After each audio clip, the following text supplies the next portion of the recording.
Hey everyone, welcome back to the Ceres Podcast. In this episode of the News Review, David and I are digging into the stories that have caught our eye from the Ceres newsfeed. As always, we look at them from every angle, the moral side, the legal side, the business side, and when it fits, the comedic side too. And here's what we're getting into today. But first we have a quick chat about the Grumpy Friars. I want to say separately that I genuinely wish that David and Craig have the real best of luck with it. From the snippets I've seen, no more than anybody else, it looks great fun. And knowing how prepared David always is, I'm sure they'll create brilliant content around fish and chips. From my point of view, working with David is always a pleasure, and that's exactly why I think this project will fly. Secondly, we talk about the Scottish Fish and Chip Awards announcing their English Awards and what that could mean for the fish and chip industry going forward. Then we move on to the bigger headlines. We look at 13 months of decline in hospitality employment and why the pressure is on the sector. And especially with a budget that was just yesterday. I'm recording this today. We look at the story of the £50,000 extractor fan in the Turkish restaurant that's going to end up costing 2.5 million apparently, and what it tells us about planning, compliance, and how little decisions can really spiral. And finally, we discuss McDonald's coming under pressure again as the equality watchdog demands tougher action on the workplace harassment, and wider lessons that all of us, small hospitality businesses, any business can learn from this and how we can take it seriously. As always, you'll find the links in the episode show notes. Today's episode is brought to you by Ceres Labelling Solutions, and we have two great new products. First up is the tamper-proof labels. If you do delivery or collection, these are a total no-brainer. They seal the paper bags fast, they keep the heat in and the crappy weather out, and they give customers instant reassurance and confidence that their order hasn't been touched on the way home. Not just by riders, but by pesky husbands like me who are going to dip in and grab something. They look absolutely brilliant, they're seriously strong, and they're also perforated too, because they are so strong you don't want to stop people from getting in and ripping the bag to bits. And also, secondly, we've got our food pot safety labels. So imagine, peas, curry and gravy. We know the problem. I've seen it a million times. Someone pours it, the lid doesn't go on right, a little bit of a knock, the pressure builds up, the insides go everywhere and it ruins the meal. The worst case I've ever seen is when a staff member picked up a tub and the poor lad burnt his whole hand, but he didn't press down the lid right, and this just didn't. We didn't think about these things back then, but now we've got all these great solutions. And the other key thing, when a customer opens it, they peel it off and it feels fresh, secure, like it's made just for them. We've got to brand things right and deliver it right if we're going to compete with these multinationals. Both products do the same thing in different ways. They remove tiny frustrations that cause very big disappointments. And if that means happier customers, that means repeat orders. They're live on the Ceres shop right now, and as always, stock is moving quite briskly. If you want them in your place for a busy weekend or a busy shift, get your order in today. As always, the Ceres blog is dropping fresh insights every week, practical, no fluff advice for running a better business. We've just dropped some really good articles on the budget and what it means moving forward, some opinion pieces. So get on there, go and have a look, see what we've got. At Ceres, we believe building a better business builds a better industry. This show is here to give you the tools, the insights, and the real stories to help you grow, not just to survive, but thrive. So, now into this episode with David Nicolaou.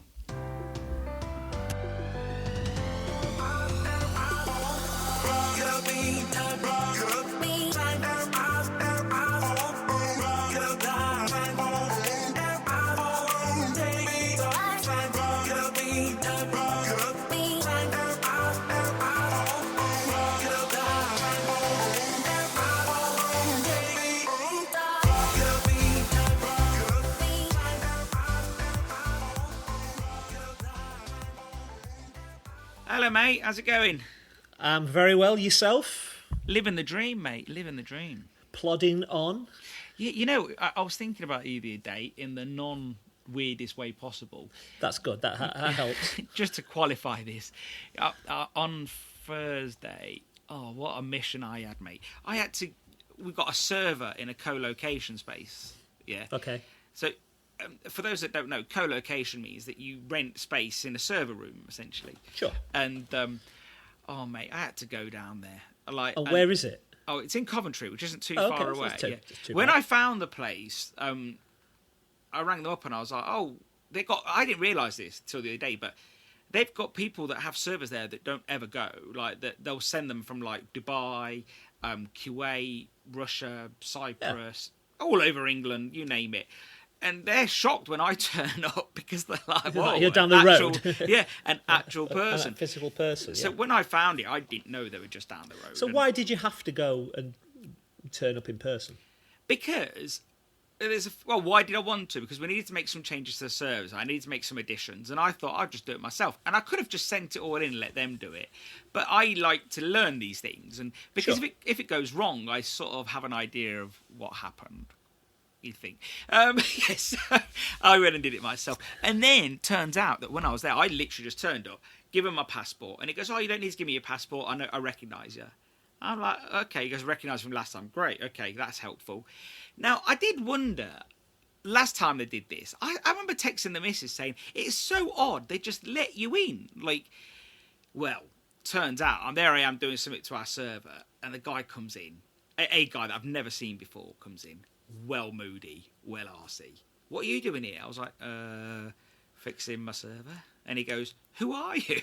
I was like, "I'm Stelios." Like, what'd you say? Like, he goes, No. He goes, "But what are you doing here?" And I was like, "Start again. I'm fixing my server."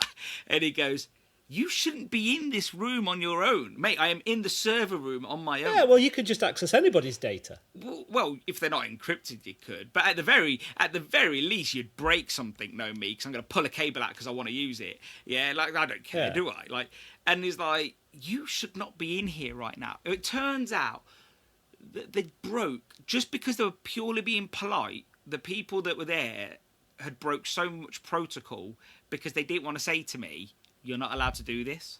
Yeah. And I thought, imagine how many things go wrong every day because that British etiquette of trying to be being trying polite. to be, yeah. Yeah. Apologising in advance before you've done something. Yeah. Yeah. And I'm sorry to bother you, but Yeah, if it's and- not too much trouble, but... So I had to leave, and then I went back on. I was going to say to you, I've never...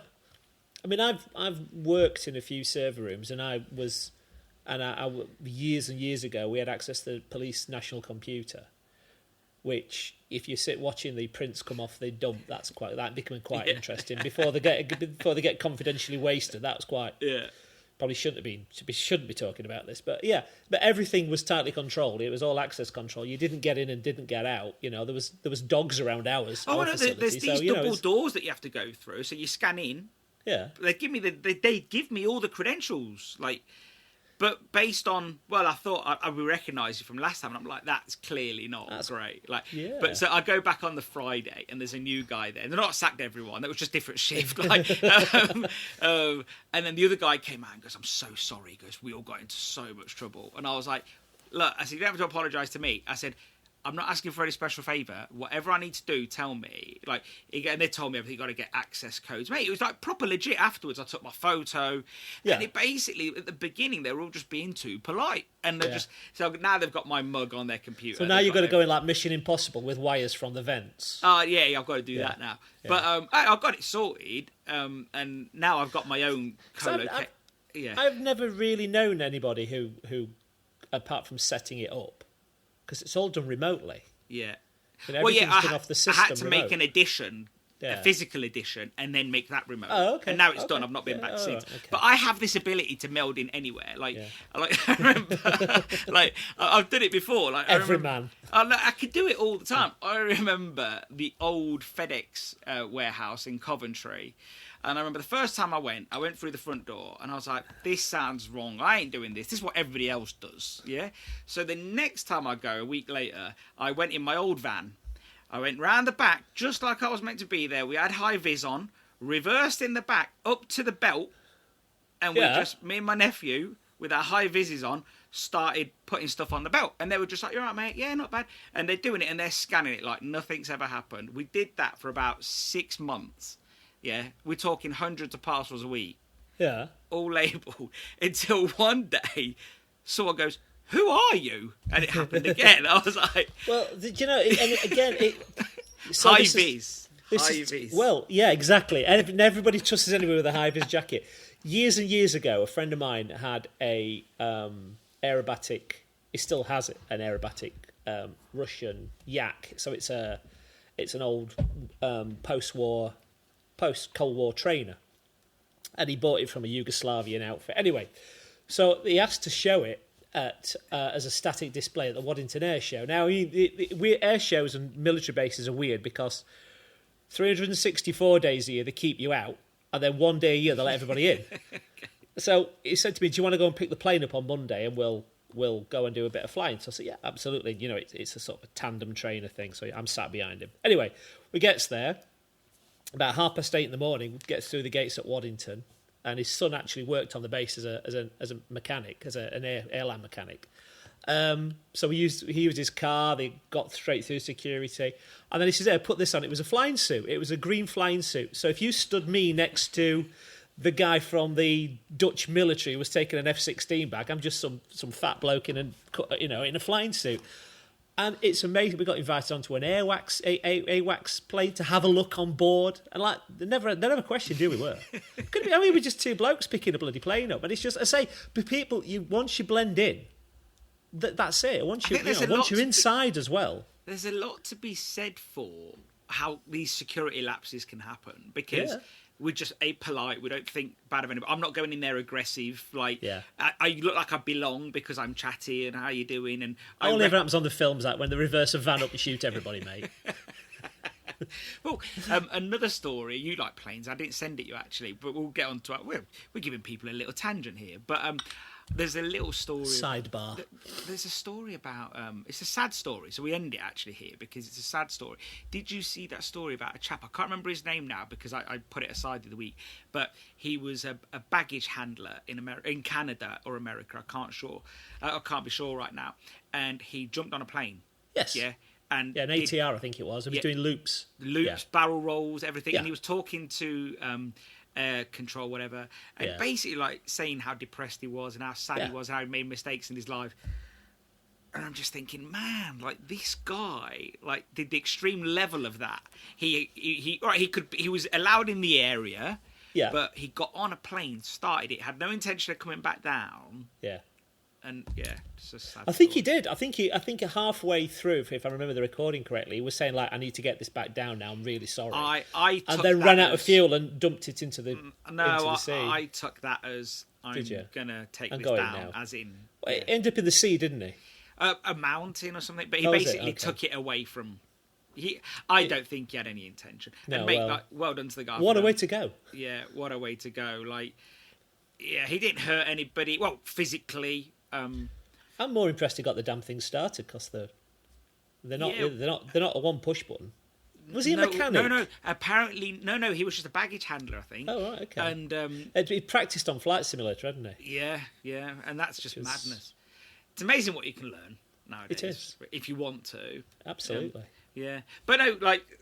Nice little intro. I remember that. Yeah, I do. How have things been for you though? Let's just start there. How's everything going? Right? Yeah, good. Yeah, I mean, shop's steady. You know, it's not breaking any records, not breaking bad ones, not breaking good ones. It's just very, very flat. A bit worried about the current price of cod because we're a cod area. So we're putting really disappointed Safe about on that. now. We're putting Safe on now just as. More as an alternative, the fact that guys, it's not to the customers, it's not us. We're kind of at the mercy of the markets, and here's an alternative. And it's viable, So two things about fish. I'm really disappointed. I'm sure everyone is anyway.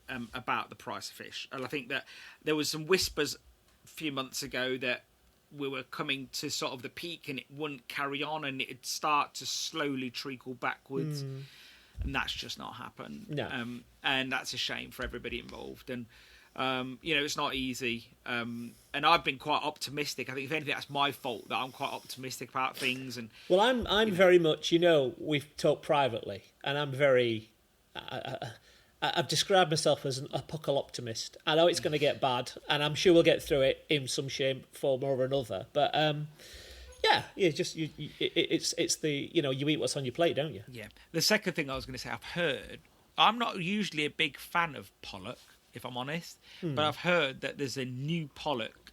Wait, it's processed or something, and apparently it's really good. And a couple of friends of mine are trying it over the next day. I saw some the other week that was being tried, and we've got some. The safe that we had was the closest texture we could get to cod. Well, it is. They're related, aren't they? So yeah, and it looks like it when you're cutting it as well. And it does cook up white. I mean, it doesn't look as snow white and it cooks as up cod white-ish. And that's fine. Whereas cod is white. Like, but it's not the price of cod. No, and that's the But truth. if there's an alternative, but we've got to offer. I think we've got to offer an alternative. Whether they buy it or not is another matter. Yeah, I'd say don't go offering 6 or 7 species. I think just one. No, one on top of an additional one. Well, we have cod and haddock. Yeah, we're trying to shift as many people over to haddock as we can, but some people are stuck on cod. Yeah, and that's fine, but you're going to have to pay for it. Yeah, absolutely. You know, we can't subsidise that. We've got, we can't lose sort of, price ourselves down. Ultimately, you pay your money, you make your choice, and if you want to go buy, I don't know, a Sony Bravia TV or a Hisense, there's a difference. They're not the same thing. No, absolutely. It's the same if you go and buy, Michelin tyres versus some Chinese tyre or some part ones. They're not the same, and we've got to start offering these differences, and people need to understand. And let the customer decide what they want to pay. Absolutely. Basically, if they don't want to pay the price, there's an alternative. Yeah. It's when you don't offer an alternative and you just say, that's the price, that's all we've got, then you're giving them an option to walk up. At least they've got an option to save a little bit of money and try something different. Yeah. Well, we've got to try. We've got to try. Yeah, if you end up going for a couple of boxes and it peters off and people just go back to cod, you tried. You did. Yeah. It doesn't mean we're not into it for a huge amount of money, and we're cutting a small amount at the time, but we'll push it and see what happens. But I've got some pollock queued up as well, just to try. So that's give it a go. Let us know how you get on with that. Well, next time we talk, you'll be well into that. So.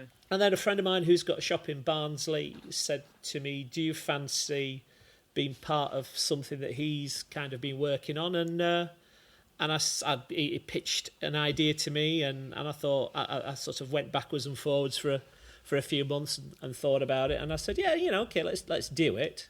And what it is, we are going to we've already started. We're going round shops as customers, and we go in, we buy some food, and we talk about it, and we review it, and we call the Two Grumpy Friars. So great name for a start. I think that is great because. I think that adds a slight comedic angle to it too, that you're maybe not taking yourselves overly too serious. We're not. Yeah. We have a little bit of a laugh, but the subject matter is serious because we're trying to catch.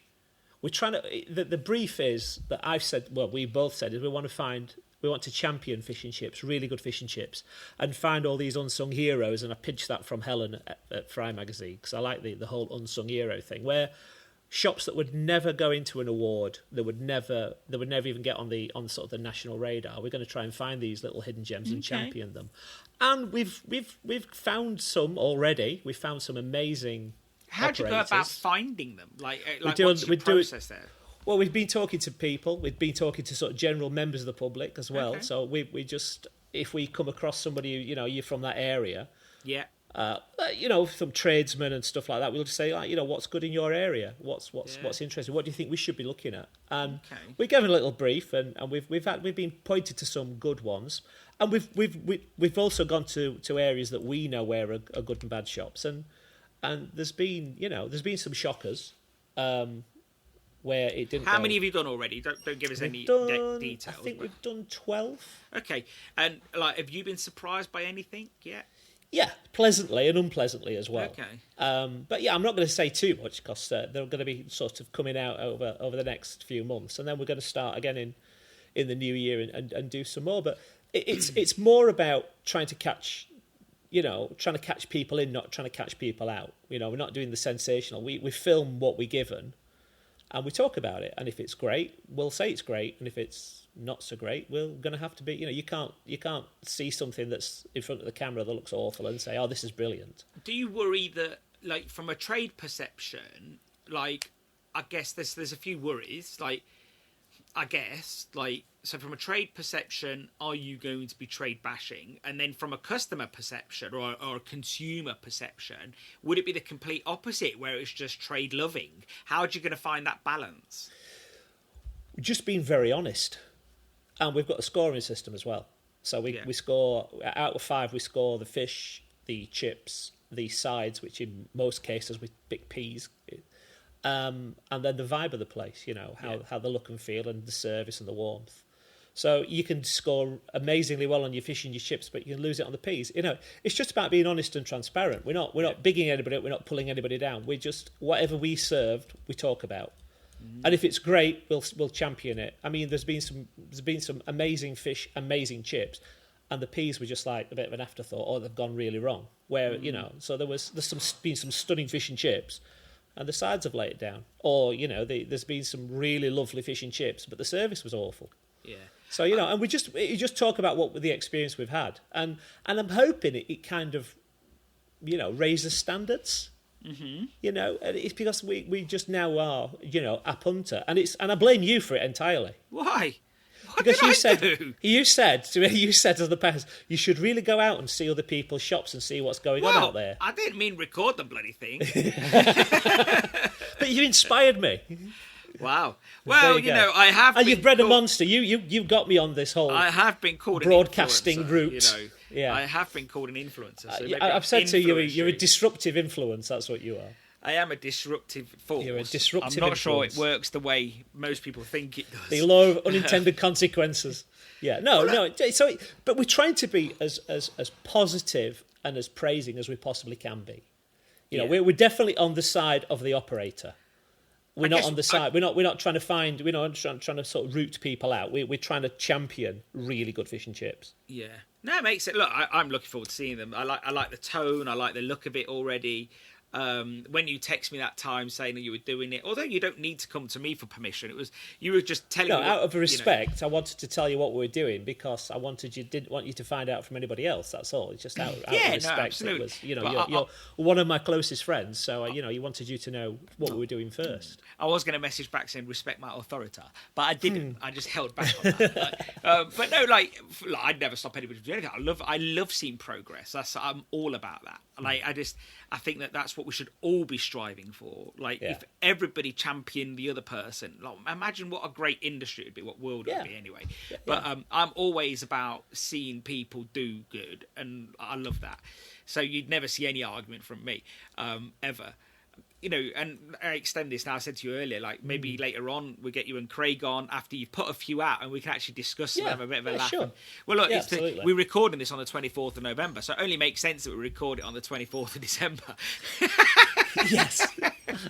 Yeah, I can see everybody who's got kids thinking, right. Yeah, that's not going to happen, is it? Yeah, that's definitely not going to happen. But no, good luck with that, guys. It's fun. Yeah, see how it shapes up. I mean, it might. I'm hoping it's well received. It's not aimed at the trade. It's aimed at the consumer. What happens? Like that food review guy. He gets paid to do some. Are you going to do that? Get some wonga? Why? No, it's because it's just gonna. We want to rock up with our own money and eat fish and chips and have a lovely day out and have a bit of a laugh and record it. No, I don't think I don't like the paid reviews because they walk out the shop with some fairly average looking fish and chips and say, "Oh, this is brilliant. Come here." It's not what we're about. If somebody wants to sponsor us further down the line, like tire companies or whatever, it's not trade focused. It's because we'll be using a few tires by the time we're racking up the miles already, and just see where it goes. I could think of a good sponsor. It's a bit of a laugh. I could think of a good sponsor. Ozempic. It makes sense. Oh, there you go. Yes, that would be interesting. Manjaro. We're certainly going to need some of that by the time we finish. Because I hate. I mean, when we've not been eating. I mean, we have like a small amount of the fish and a few chips. And that's how it starts out. And towards the end of the day, because we're trying to hit 2 or 3 in a day, you end up clearing the plate because it's just it's not good for the waistline. I struggle with that. Like when I do any development or anything, I'll literally try the littlest bit. And if I have a bit of the fish, I'm like, that whole fish is going. Because I enjoy it. I do enjoy it. Yeah. And I'm trying not to enjoy the whole piece. Yeah. So, we have been pleasantly surprised that the fish in this country is stunning. The quality of the fish that's served is amazing. We've not really we've had some weird batter, but we've never had bad fish. In what way? Well, I know I've seen weird batter, but I mean, for the benefit of the listeners, in what way? Where it's just raw batter that's not cooked through properly, or it's too thick, or it's not been long in the pan, or I went to one place a few years ago. Weird ones. I won't name the place. I went to one place a few years ago, and I just pinched the end where the loin is of the batter. And just gently pulled away, and it just came off like a sock. Like degloved. Yeah. And that's probably a weird experience. Yeah. Well, it was perfectly poached underneath. It was just... No, the fish is mostly... Yeah. We're picky sometimes. We're just a little bit under, a little bit over. But it's generally beautiful. I guess you are going to be looking at it from a lens of people that do this every day. And for the average consumer, it'll be like, well, we just put loads of salt and vinegar on, spill our peas on it, and scoff it. Yeah. So... Yeah. Oh well, look forward to it, and it'll be. It might work. It might come to nothing. It's a good laugh, and it's a good day out. One last question. Sure. Why Friars with a Y? It was the. It's to cause outrage amongst the. It was. We went through that. FRIERARY. I don't know. I think it looked better on the logo. I think it balanced the logo up. Outrage the commenters. They can't spell. We've got like a little HQ that's set up in a barn, in the corner of a barn, and in Barnsley. And 2GF HQ, as I like to recall it. And we went to a Chinese company to get a backdrop for a little LED 2 Grumpy Friars sign behind us, and it just looked better on the signage.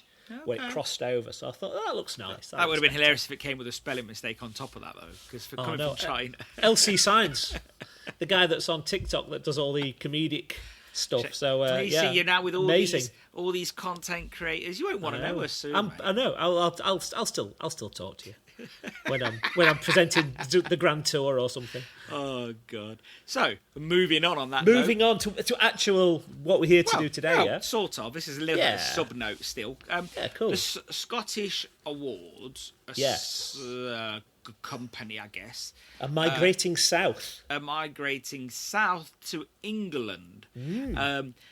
I think that's quite an interesting move. I don't think it's because they've seen a market in terms of an awards-driven market. I think it's just a business market. They've seen, make loads of money doing this up here. Let's do it down there. What do you think? Why not? I think obviously it's got to be driven by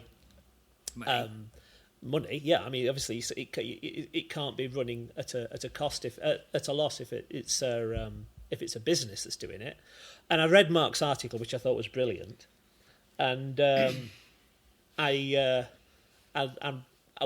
were going to plan to go there next year up to the Scottish Awards, but I think we're going to go and meet up at the English ones. I think it's well worth supporting. I think it's going to be very interesting because if you enter the English Awards, are you going to be on the back foot with the national awards?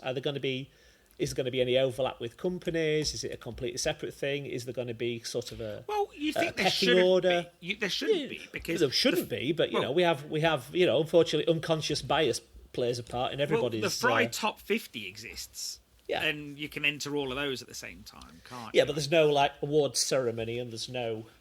It's just a certificate. It's not treading across anyone's toes. Yeah. And if they're having it in Manchester, which is obviously a lot more accessible for people like me than going to London, because it is an expense. I've long said that they should choose Manchester, because I've long said that, or at least as a one-off, change it round every year. It doesn't have to be all or nothing. But it is the media. It is now the media city of the UK. London isn't the media. Don't get me wrong; it's still very media heavy. Yeah, London is, but Manchester or South of Keys. If you ever walk through South of Keys, I've been there. Many times. All you see, all those buildings, ITV, BBC, Channel 4, they're all there, Sky. So I think that there is an argument that it can be had there too. And also if it's cheaper and more accessible, then, well done to them. Did you notice on their website that there was nothing underneath the Midlands for them? I don't know if that's a mistake or whether they haven't. No, I did notice that. Yeah. I mean, I do. I've been on the Scottish site a few months ago before it was announced, and I was having a look because I was going to go and get a ticket and go, but I didn't. There was a clash. I couldn't go in the end. But I do love the Scottish lilt to it. It's so super. I mean, best fish tea. What's a fish tea? I know what a fish supper is, but I don't know what a fish tea is. Is that what you have before you have your supper? I have no idea because I've actually never eaten. Yeah, a like are Scottish they going to fish and chip like shop. because everybody wins something, as Mark says. Everyone leaves that room feeling like a winner. Yeah. Like, so like, is the English one going to have best battered sausage or like? I don't know. You got best pizza and the Scottish one. Best sirloin chips. Best sirloin chips, yeah. I mean, I think it's an absolutely brilliant celebration, and Scotland has probably long been neglected in terms of the awards categories. Possibly, and I think it's great that they've got their own. I don't think that's intentional, though. No, it's not. It's a big country, and you can only at the end of the year you're only going to have 10, aren't you? You're only going to have 10 finalists that go to London, so you can't bring everybody down. Give everybody a free ticket. So you got to make a cut off somewhere. But it just depends. I'm not Scottish sure. fish and chips are very Scottish fish and chips, aren't they? I guess they're quite unique. They are unique. Yeah, there's massive differences between the way it's presented. I mean, you get Scottish people coming down and just expect it, to be a Scottish fish and chip shop, and I'll keep saying, you're not in Scotland now, love. It's surprising that they think that, but they do though. Yeah, I just think that. I don't know. Like, I wouldn't say it's intentionally that they're left behind. I just think that I would argue, and it could be unpopular, that maybe fish and chips in England is better than anywhere else. Like, and I think that the fish and chips in the north of England are much better than the south of England. I hate to say this as well, being a proud northerner.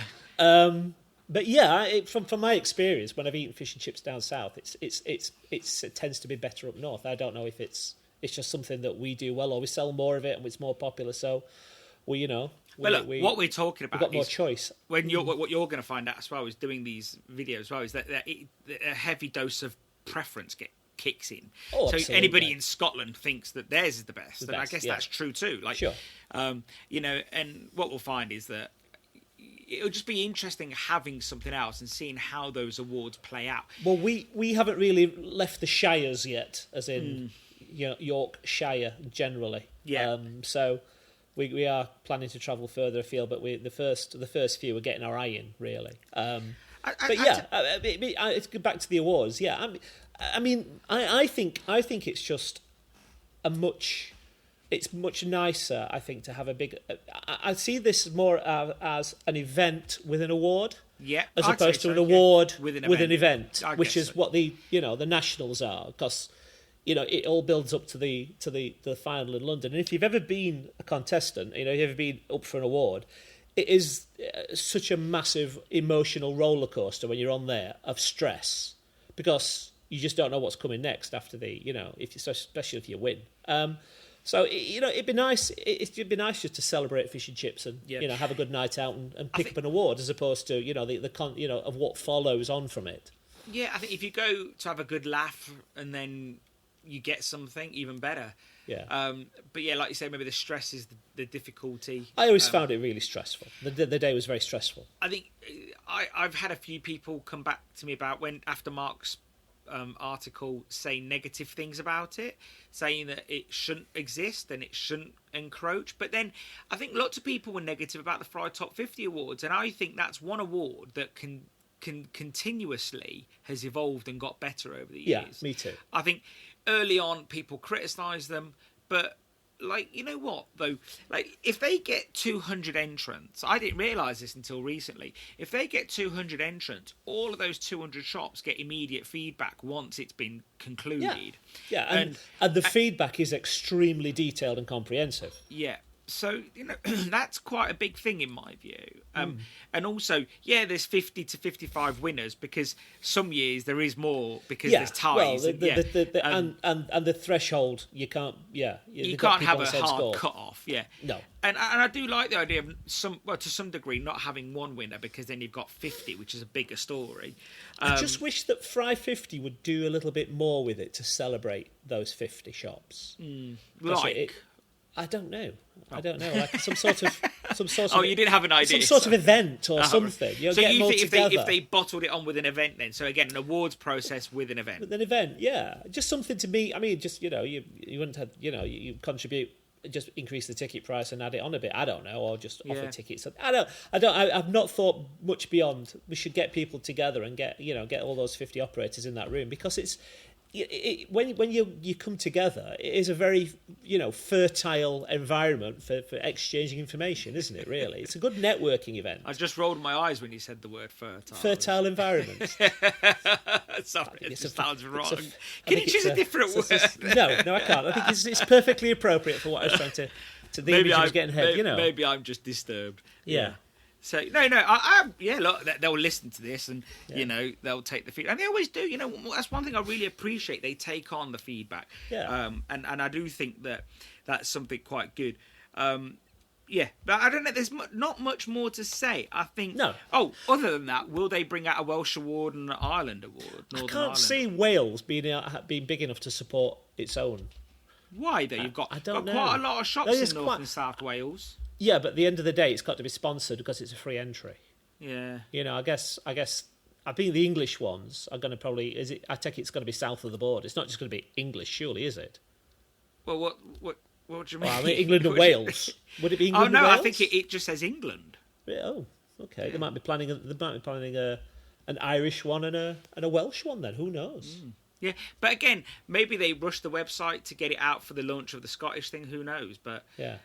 But it'd be interesting. Look, and then all these things, just like having lots of competition in other fields, just make everything better. So absolutely. Well, it's just it's a celebration, isn't it? What we do, and people work hard, and it's tough. It's a tough environment out there in the minute. And nice to have a night that we can celebrate at a reasonable cost and go and blow some steam, I guess. Absolutely. Yeah. Absolutely. Well, moving on. Oh, go on. Sorry, go on. Do you want to mention the? Obviously, I was reading your article with interest. I know we haven't done it as a full. I know. I forgot what it was, matter. But go on. Yeah. The merger or acquisition or acquisition. What was the word? Integrate. It was amalgamation. Amalgamation of the parent companies of Carefree and Florigo. I won't that lie. Caused you a little bit of problem, lost didn't me it? a whole weekend. That one word. Yes. But we don't have to go down that road. But you know what? I'm interested. This is too.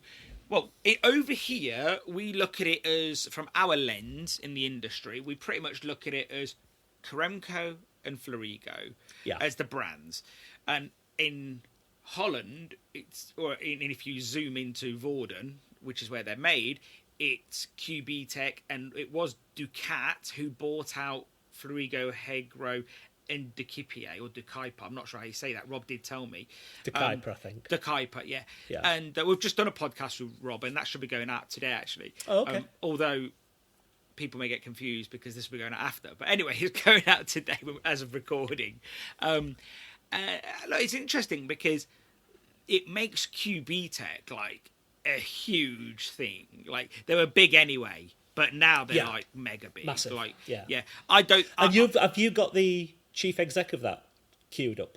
I want to, but he's quietly gone quiet, bless him. Which I don't blame him. He's got a lot on his plate at the minute. I'd imagine when the dust settles. Let's hope so. Like, I mean, from a point of view of there's got to be, when you sort of merge or amalgamate or whatever the process is, they're going to do that to share costs and save money. That's ultimately the goal, isn't it? Yeah, but I also think it gives them more money for development as well. I think that's the other thing. So, and also, I think why the word amalgamation is wrong is because amalgamation legally, if I'm right, and I think I am right because I've checked it to the nth degree, means that the entity that buys the other entity absolves it completely, and they're lost forever. They're gone. So amalgamation means that QB Tech bought Florigo, and then Florigo brand dissipates and just becomes whatever that is. Let's say Karemco. And that's not happening. Yeah. No. Karemco and Florigo carry on. At this level in the UK, nothing changes. I mean, surely, they're gonna probably want to have common parts and common chassis. I'm sure they will. That's where the savings are going to come. But that's at the top. At their level, yeah. But it's going to be interesting to see how it shapes up. To be honest, but and also, are they wanting these companies to work closer in the future? No one knows. Because it's going to shape up because Rob indicated, and we've got someone from KFE coming on soon, but Rob indicated pretty much it's business as usual. Over here at this level, it's business as usual. Yeah, it's interesting how you've got two companies now from the same stable that are effectively competing with each other in a market. But I guess which is interesting. It's an interesting dynamic. It's a good thing if you've got a frying range. It's a good thing. I'm saying if you've got these two companies cooperating, then it's not so good for operators buying equipment.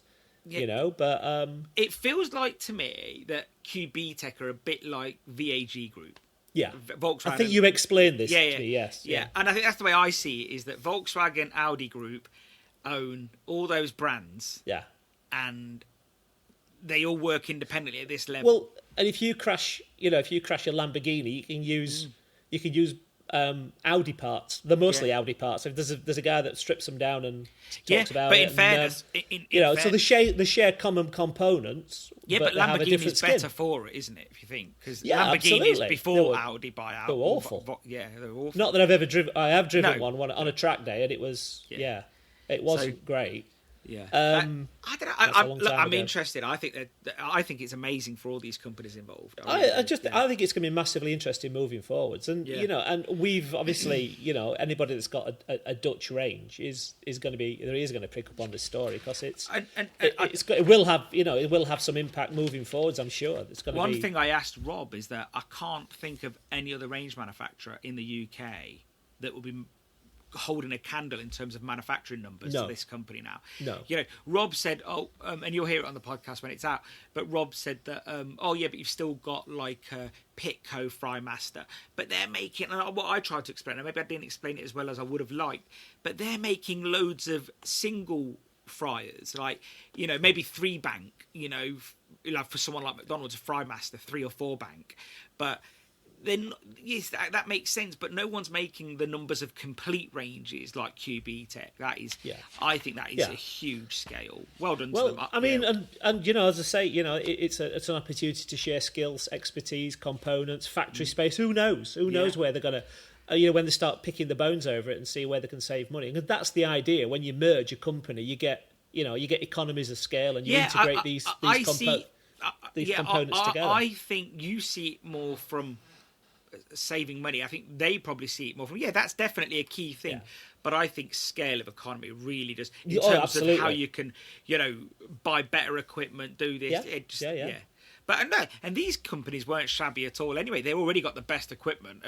If you've only, I went round the old Florigo factory, my brother went round the old Karemco factory, and they were old and they were like leagues ahead. So imagine the new ones, which I haven't been to. Well, when we got our range delivered, there's a guy that has made all our steel stuff for years, and he's a wizard. I mean, he's retired now. I call him Bob, and he was absolutely fascinated with the finish on the Florigo. Yeah, he just couldn't believe how they'd done it, how they'd got these shapes and profiles. I mean, and he'd worked steel for 50 years, and he was when he was impressed. I just think, Christ, they must be doing some amazing work. When we bought our Karemco years ago, so probably 2005 maybe, I was only 22, 23. And like... It's a lad. My dad was like, let's go look at another fry range in the UK first. My dad couldn't mentally get over the price difference at the time, which, in fairness, wasn't a lot, but it was the fear of going Dutch, really, because my dad had been a Preston and Thomas man. It was a step into the unknown. We'd had Frank Fords on every shop, and when I uttered the word Dutch, my dad started to cross himself. I thought, whoa. we went round a factory. I won't say where because it's unfair. And they were well respected at the time. And we went round, and honestly, the differences between the two factories was like chalk and cheese. I mean, one of them, there were sparks flying everywhere. There was, guys banging metal, like boom, boom, boom. And the other one in Holland, this was the old Kremco factory. You could literally eat off the floor. This was then. And like it was quiet, and people were just chatting normally, and they were just doing their job. And one thing that stood out to me then was that the ranges were built on frames, on stilts, essentially. Yeah. So waist height, and the ranges in the UK were built on the floor. Yeah. And there was people getting oily and messy. Actually, what it made you think of, like the UK version looked like Fred Dibner. Banging metal and the one been there since the 50s, aren't they? 30s or even older. Well, yeah. Well, this company wasn't that old, and and the company in Holland, so Kremco, because it was called Kremco at the time, it wasn't QB Tech. Literally, it just felt clinical and very modern. And I remember just standing on this top level in the old factory looking down, and you could see they don't know who I am. They're not like, oh, be careful, there's a visitor. They're just doing their job. A Formula One garage and a oily rag guy around the corner. It had those vibes, it had those vibes. I remember going back and sending photos to my dad and going back, and he was like, okay, let's take a punt. And then a few years later, we did another shop, and he fancied a change, and he bought a Florigo, so we could have both. Because he said, if we buy more shops, then we'll see which we like. And over the years, they've actually just bought more of both. Both great. They're both great ranges, and I've got. I've got one, and one of my friends has got the other one. I've worked on their range, and they're both great ranges. They both produce great fish and chips. Yeah, you won't go far wrong with any, and and like I said earlier, you pay your money, you make your choice. But be interested to see how it shapes up. Yeah, let's see how that goes. Not bad. That was a long conversation for something we didn't want to talk about, isn't it? Well, we just forgot to plan for it. We forgot to plan for it. So, should we start our usual format? Let's go for it. We've already got 3 topics, haven't we? So it was nice to have 41 minutes on on other things. So you chose this story. 13 months of decline. Hospitality struggle intensifies ahead of the budget. Summary. UK hospitality employment has fallen for 13 straight months. UK hospitality analysis of the ONS figures shows about 170,000 fewer hospitality workers on the payroll since October 2024 budget, with another 64,000 jobs lost in 2 months. Over half of the UK job losses coming from hospitality. Leaders blame employer national insurer threshold and warn that another sharp living wage rise is speculated, and it could push more closures. A rare united front from 345 major hospitality businesses have signed a letter urging government to look at business rates, reduce hospitality VAT, and reform NIC thresholds. The sector says without the relief, the upcoming 26 November budget will have job losses and closures that will just accelerate. Why did you choose this story? Because it wasn't a feel-good story. No, but it's encapsulating pretty much everything that we're feeling at the minute. And if your local fish and chip shops, I wouldn't use the word struggling, but we're not definitely on the front foot. We are on the back foot. Then 345 of the largest names in hospitality are all screaming and shouting at the government. It'd be interesting if they listened, but my issue is that at this moment in time, they seem to be a little bit deaf. Would fish and chips problems be fish related or economy related?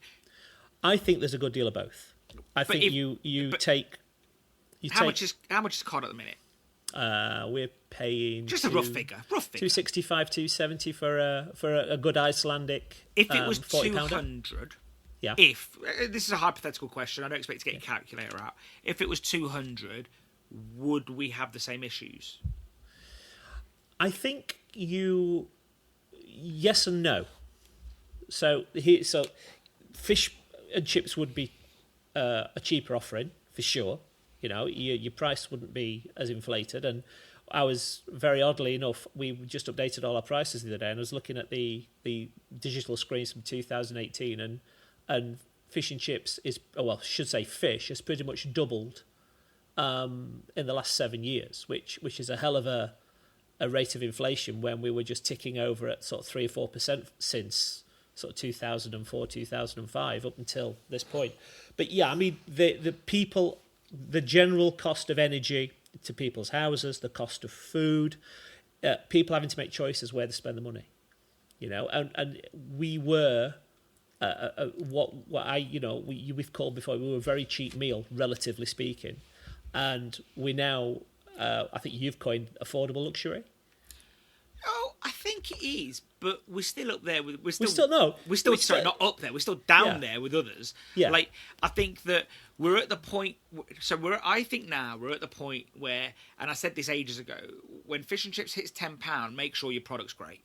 And I don't just mean you think it's great. Yeah. I mean, make sure it's great. Yeah. And I said to Rob, one of the things that Benico coined a term, and it's called BRS. Yeah. And it's behind the range syndrome.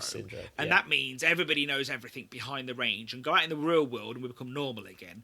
And we've got this cocksure security. And I had it before. And this is why I say to people, go visit other shops, meet other fryers. Film it. Talk about it. Yeah, because we really, not that bit, but we genuinely think, as when we're behind the range, that we know everything. We know what our customers think. We know it. My customers will never have that, and this and that, and I know this, and I can't do anything different. I'm the best. And, we had a guy, I'll give you an example of BRS. We had a guy ring me up a few weeks ago. There's something wrong with my oil. I've complained to the company. They've told me to get pan cleaner to clean the plant and start fresh. And I said, well, okay, but that means they must think your oil is degraded and they don't want you putting fresh oil on top of old. Well, yeah, but I've done nothing different. And they reiterate they're nothing different. And then it turns out that he's been doing a TikTok thing where he's frying chocolate on demand for customers. Oh. Yeah. Now, not being funny, like, if that's something, and I'm not bothered, do that if you want, yeah? But what I'm saying is, if that's the line in the sand, the before and after, but you're telling me I've done nothing different, well, clearly something is different. Yeah. And I just mean people in the industry have this ability to say, I've done nothing different. I've been doing everything the same for 20 years. But actually, that's not quite true. So, yeah, if you're going to charge more, and you need to charge, if you need to charge more, make sure it tastes bloody amazing. Make sure it's as fresh as possible. I don't mean that every piece of fish needs to be cooked to order, but if you can, do it. If you can't, don't. But don't expect a piece of fish to be in there from $3.45 when you're opening till $6.45 and expect customers to come in and pay top dollar for it and then rate you highly for it. Yeah, I think there's got to have to be a rationalisation on how people work if we want to survive this. And I've said this sort of probably a number of years we've been doing this. The good shops will survive, and the average middling shops will fall by the wayside. And you've got to make sure that you're on top of the game, because we're charging serious money now for what we're doing. No, absolutely. So, and it's a shame, that people fall by the wayside. But look at butchers in the 90s and 2000s, and now look at butchers, like the butchers that exist now on the high street. They are phenomenal. Yeah, because they realised that the ones that left, we better do better here. And I think they got the memo. And I sometimes worry when I see, and I know that shops worry about the price of fish. I get it, so I'm not delusional about that. But if you're a fish and chip shop and you're stocking 19 different frozen chicken products because your rep told you they're great, you start to take your mind off the goal, and the goal is serving great fish and chips. Really good fish and chips. Yeah, I mean, so we've done an awful lot of discussions about stripping down menus, haven't we? With Miller's. It lit me up to that one years and years ago, and we came home, and after having an afternoon with David, we stripped about 5 or 6 things off the menu that we just weren't selling. I still think you can have some fun though. I still think you can trim your menu back and then have like a weekly offering, like have a bit of fun, sure. a monthly offering, really puts But that sort of burger that sits at the back of the fridge, or the frozen chicken that one guy every 3 months orders. Yeah. It's just pointless. It just distracts you. In my dad's shop, that was when I used to run it. or when I was his slave, shall I say, bless him. The one that got away here. We had these triangle cheese and onion croquettes. Cheese fry-its, I think. Fry-its. No, they were. We had them them as well, yeah. rectangles. The That's jacks were right. rectangles. Cheese and onion fry-its, yeah. Yeah, and a customer would come in. They boiled my piss, David, because I don't know what they're like today, but then you'd put one in and they'd explode in the middle outwards. So then you go get another one and it explode. And we used to do one box every 3-4 weeks. Don't exist anymore. I don't know. Or maybe didn't they go bust? But I had no idea. But they're basically, if I'm right, they were like cheese flavour. They were cheese flavour things. So, we got some customers that wanted them, so we thought we'll do our own. So we we caramelised some onion, added some cheese, use your fish well, that's cake how mix. we got there, yeah, absolutely, and we sell probably 10 or 15 a week, but those customers are buying. There's a vegetarian in the family, and they're buying fish as well. So it stops them going elsewhere. If there's a market for it. It's one of the things we did back then. We literally did that, exactly that. And I remember the unit cost back then was like 7p a unit. And I remember my dad saying, well, how much are we going to sell it for? And I was like, 110. And he was like, well, your figures are off. You're not making that money. And I was like, I went over it and over it and over it. And I was like, we're making the money. And we made it. And my dad had a great idea towards the end after arguing with me, actually. Rather than making it a big 5-ounce one, is make it a 2-ounce one. And then what you'll see is that customers buy them as a snack while they're waiting. And that's what we did. And we went from selling a 40 a month, roughly, because that's what's in a box, 40 in a box, 30 or 40 in a box, to 50, 60 a week. Yeah. And the margin was great because they're homemade, they're fresh, they're flying out, so the margin's good. And did they affect any other sales? No. And I think that if you're going to put something on the menu, like a monthly item or a weekly item, make sure it's bloody good. Yeah. Because if it is just something that starts accumulating frostbite in the bottom of the freezer, then move it on. Move it on. And it's costing you to keep that product although thermally cold. So we have gone sideways a bit, but I think it's important. One other question based on this, though, David, because I think it's important.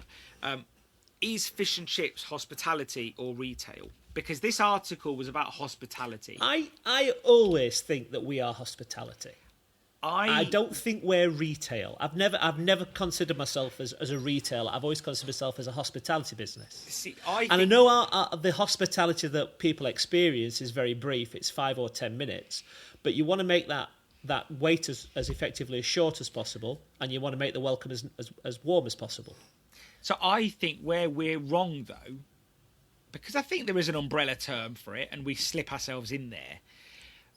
But after talking to Kate Nichols on our last podcast, she made me think that maybe we don't fit under that. And I think that's because hospitality is where you've served somebody to the point of they're sitting down or sleeping there. And whereas I think we fall into retail.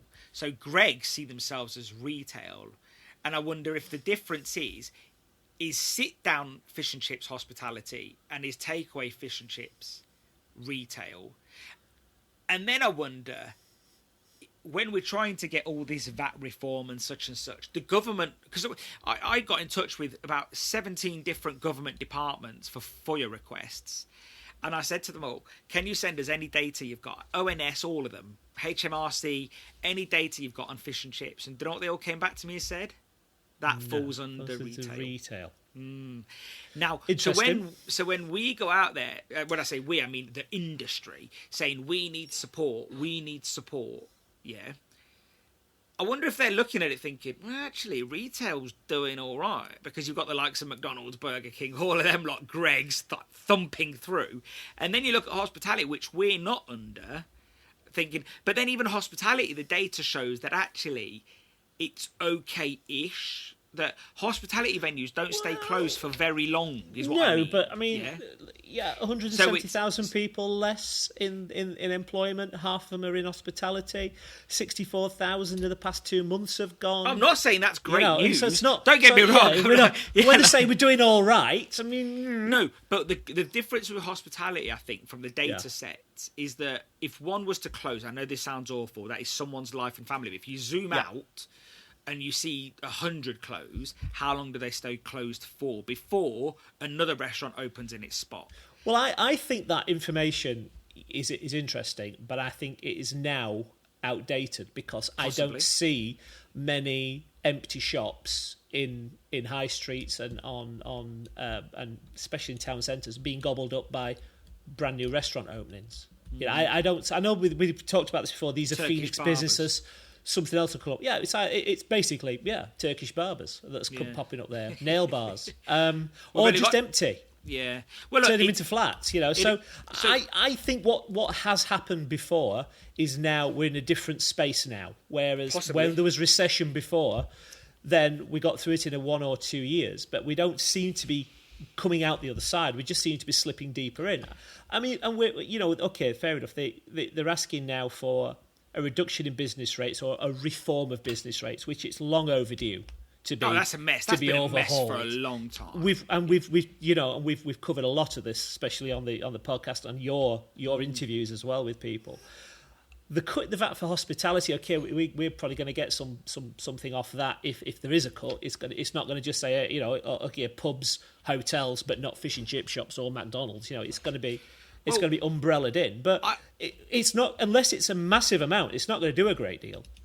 I just don't see the government doing it. I think I don't, and because I they're strapped to cash. Well, not just that, but I think what's really needed is a brave government, which we've had neither for a long time, to then come in and do wholesale reform, but nobody wants to do it. They all want to tinker around the edges.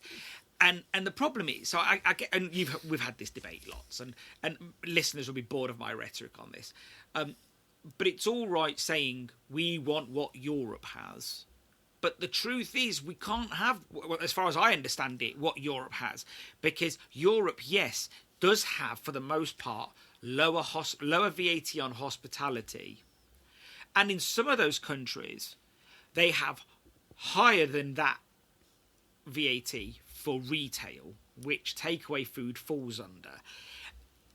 But they also, and that's not all, that's some. And this is where it gets messy, because you'd think that being in the EU would just give you one homogenised tax code, but they don't, you know. But what the other thing is, nearly all, if not all, countries in the EU have VAT on food at the supermarket. Yeah, they have a general sales tax. Yeah. And it's roughly 0 to 12%. Yeah. And so if you go to Spain or Tenerife or Portugal, France, Cyprus, if you went into the supermarket and bought chicken, rice, women's products, shavers, that all has VAT of roughly 8%, let's say. Yeah. You can't claim it back because you're a consumer. Yeah. So everyone's getting taxed at source. And I think as a consumer, I really tax disagree that consumption. Oh, so sorry. But what I mean by at source, I mean at the bottom end. Yeah, there's no value added there, is there? No, sorry, it's a general sales tax. Sorry, that's my fault. Yeah. It's my fault for explaining that incorrectly. Yeah, it's more of a general sales tax as opposed to a value-added tax. But I think if this country, I think we should be, all right, there should be a luxury tax or VAT, value added. Should it be as high? No. Should people, everyday people who choose not to spend on those things, that go to a supermarket and decide to cook food from scratch, should they be penalised? The answer for me is no. And I think if anybody's being honest with themselves, I think they'll also say no. I know that they don't want to say no because they've got a fish and chip shop and they don't want to be paying VAT, collecting VAT at 20%. I get that. But all these things can be right and wrong at the same time. And I think my concern is that to broaden it means, them saying, well, let's do the same as Europe. Well, okay, if you really want the same as Europe, that's what that really means. That would take a monumental shake-up. Well, yeah, because you know what the news story is? If it happens on a Tuesday, what's the news story on Wednesday? Yeah. Government puts VAT up to 65 million consumers who have done nothing wrong. Yeah, imagine the outcry for the pasty tax. You would, I know, certainly. But imagine timesing that by. But that was when we had what was a coalition and a marginal majority that had, you had to appease everybody in that sense. But, Labour have got such a big mandate at the moment. You'd think they'd be more bold with their reform. And they just seem to be, from my mind, they just seem to be blundering on, briefing, I've said this before. And then reversing. I've said this before, and I'm happy to say it here. I never voted for them. However, I was excited that somebody with a large majority could come in and hopefully make bold moves. Well, they certainly have made very bold moves, just not not quite those in bold the area moves. that we think they were going to do. I wasn't looking for those bold moves. Now, one thing that's amazing is the ability to piss off nearly everybody at once. They've done that amazingly well. But look, it is what it is. I'm not one of those people that say, oh, well, you voted for them, so you deserve what you get. I don't believe in that rhetoric. I think that, there's a guy that I follow on Twitter, and he's very linked with hospitality up north and the nightlife, and his name's Sacha Lord. And every time he posts something about today's government, he gets comments saying, well, you voted for them, you deserve it. And I just think, you know what? Like, that's a thick way to think in a democracy. The fact is, they're in power. It happened. Yeah. And that is just the way it is. And I think that we've got to accept that you can't have that. You should be penalised for voting, put it that way, is what I'm saying. All I can say, if we go back to what the article was saying, that this is what they want. They want NIC reform, cutting VAT for hospitality. Whether we're part of that or not is up for debate. And a reduction in business rates, which is all very lofty. I mean, we've had, and I do love the taxed out. Hospitality is taxed out. I mean, Kate Nichols' team have come up with a really good, catchy little hook. But 1,100 venues have closed since 2025, since the last budget. So it's not an industry that's in any form of a growth cycle. The minimum wage is starting to look a bit. The Low Pay Commission have got the ear of the government, and we're looking at. Well, it's not that.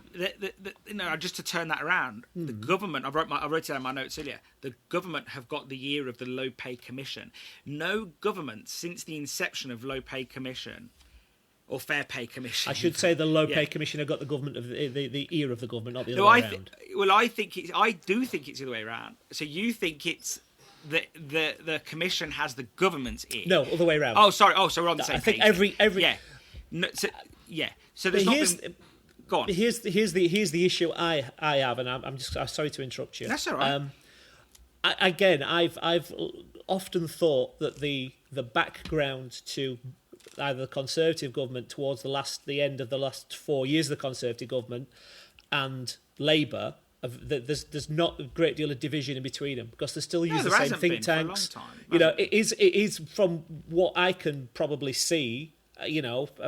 Initially it was a uniparty. It was a rather orderly handover of power because they both pretty much now use the same think tanks until the last government, until the last budget. But I don't think this country's liked extreme left and extreme right for a long time. It's not. It's the middle ground where the electorate sits. But I don't think that's on purpose then. If that's the case, then if what you're saying, it feels like a uniparty, that's because that's what the electorate is telling them that's what they want. They want moderate politics rather than... I'm not entirely sure I agree with that, given the fact that there's certain agendas that we don't vote for that aren't ever on a manifesto but happen anyway. Which is like the transition to net zero, being one of them. Nobody had a referendum on that. No, that's true. But some people would have it worse. They'd go the other way, wouldn't they? Zach Polanski. Yeah, that's his name. Yeah, but what I'm saying is, I think, but there is also evidence. So what I was going to say is that no government since the inception of the Fair Pay Commission has not took on their advice. That's right. So that 1270 is probably going to happen. And if not 1184 for 18 to 21-year-olds. I mean, and that's the the big that's the sting in the tail. Now, what they could do, this government, is basically say the other government, the Conservatives when they're in power, when they were doing their politics speak for the election. They were saying that they were going to taper it in. So by the end of the term, the 18 to 21 became the same as the 21 plus. But that would have been a 4 to 5 year cycle. What this government could do is give us a roadmap and say, here's our roadmap. Here's how we envisage this playing out. Instead of you waiting for the budget, constantly waiting for the budget. Well, they have stood up. I mean, it's the first time a chancellor stood up and given a briefing pre-budget saying we're going to do all of this, and then a week later turn around and say we're not going to do any of that. Just ignore what I've said and we'll keep you guessing. I mean, I don't think they have a plan, to be honest. I mean, and let's just put it into perspective that there's a 20 to 30 billion shortfall that could be as much as 55 billion, including the buffer they want, that they're going to have to raise.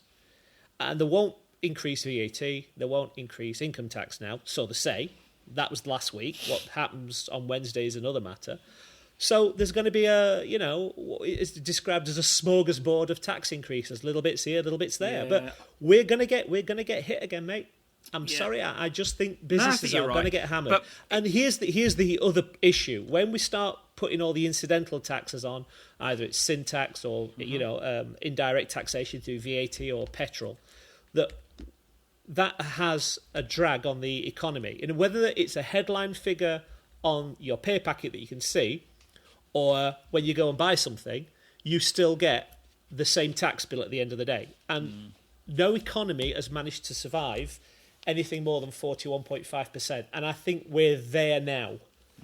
So when they start plugging these holes, but the colossal debt that we have as a country, we've talked about this before, that the national debt, the debt repayments alone are item 3 now, and if they don't tackle it within the next few years, it's probably going to be item 2. It's going to be above welfare. The cost of borrowing's going up. I mean, last year, November 24, the 10-year debt, which is kind of the key one, was 4.2%, with 4.5 this morning. The 30-year debt, no one's buying it. It was 4.8 last year. This year, 5.37. It's undersubscribed. So they've got a problem that they can't shift this debt long term. They're going to have to refinance it short term, which means as it rolls over, it's more expensive. You want to push that debt as long as you can. So on this backdrop of enormous debt and meeting these debt repayment requirements, there's no way they can drop any sort of taxation for anywhere in the economy. So you're looking long down the line, and it probably ain't that long, but let's say that's a long term. Short term, near term, business only, forget the economy for a moment. Yeah. Could any of this help business? Could giving people more wages, more benefits, lifting the 2-child limit? A friend of mine in Barnsley, he always says, Brent Watson, he always says, when the government give more money to the average person, my shop, and that's what I mean, look at it in the micro, my shop always does well. But they aren't. Yes, they aren't giving you more money. They aren't taking more off you, or they're giving more money. Well, if they lift the 2 cap, they lift the 2 cap. Well, they are, but okay. But the total incidence of taxation in the economy is up. So people have got less disposable income. So yeah, they can give it with one hand a little bit, but if you, and they can take a lot more with the other hand. If you've got, and I'm looking at a subset here. So if you've got increased benefits, increased 2-child limit. See where I'm going here? Yeah. Could that subset of customers help your trade? I don't know. I mean, I don't live in those areas, and we have lots of business around here. What I will say, though, is the more attractive the benefit system is, the less workers that we have. True. And the more attractive the benefit system is, the less taxation.